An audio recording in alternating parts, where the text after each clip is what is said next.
Les vraies voix Sud Radio.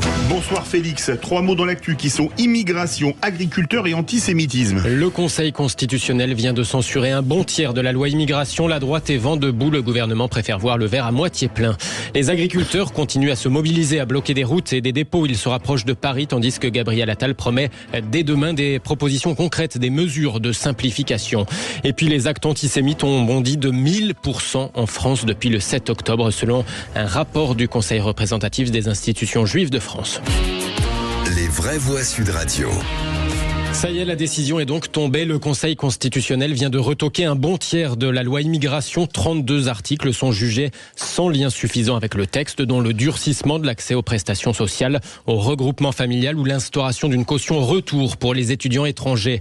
3 autres articles sont censurés partiellement ou totalement sur le fond. L'instauration de quotas migratoires fixés chaque année par le Parlement. Censure aussi du délit de séjour irrégulier pour les étrangers ou encore de la restriction du droit du sol. Les réactions politique forcément commence à tomber depuis quelques minutes, à commencer par celle inattendue de Gérald Darmanin qui voit le verre à moitié plein.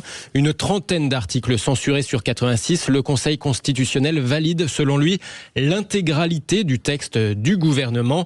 Pour rappel, beaucoup de mesures étaient issues du rapport de force, notamment avec la droite sénatoriale. Le président du RN, Jordan Bardella, dénonce lui un coup de force des juges avec le soutien, dit-il, du président de la République. À gauche, réaction du premier secrétaire du PS, Olivier Faure. Le gouvernement portera comme une tâche indélébile l'appel à voter la loi qui vient d'être largement censurée.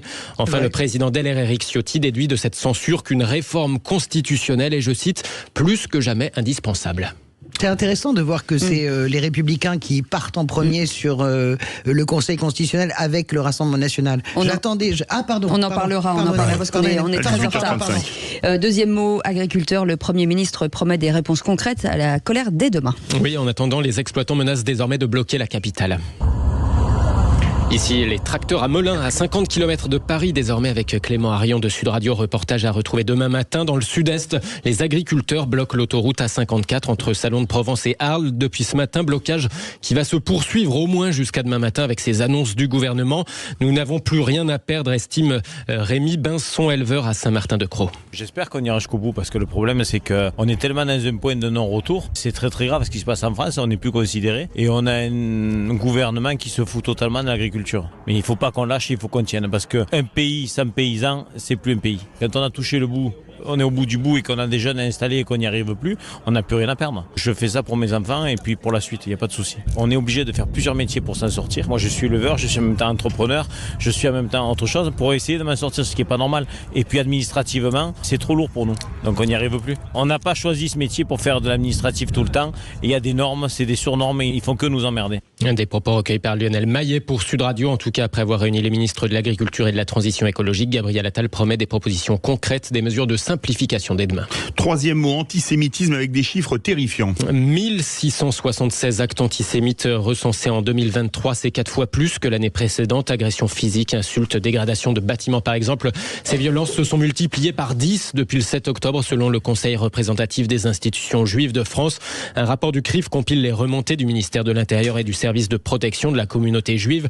Plus d'un dixième de ces actes ont lieu en milieu scolaire, déplore même le président du CRIF, Jonathan Arfi. Malheureusement, le temps joue contre nous. Auparavant, on avait le sentiment que les générations passant, la tolérance grandissait, que l'antisémitisme était un archaïsme historique qui allait être résolu par le fil des générations. Ça n'est plus le cas. Ce qui est certain, c'est qu'il faut qu'on arrive à ce qu'il y ait davantage de réprobation sociale de l'antisémitisme. Aujourd'hui, dans un certain nombre de milieux, alors évidemment sur les réseaux sociaux, mais aussi dans certains cercles, on peut tenir des propos antisémites sans que personne ne s'offusque, sans que personne ne prenne le soin de répondre en disant que c'est pas acceptable et pas tolérable. Donc le prix à payer social, je parle même pas de la question légale et autres, mais le prix à payer social est trop faible et participe de la banalisation de l'antisémitisme. Jonathan Arfi, le président du CRIF, chez nos confrères de France 2 ce matin. Merci à vous, Félix. Mathieu.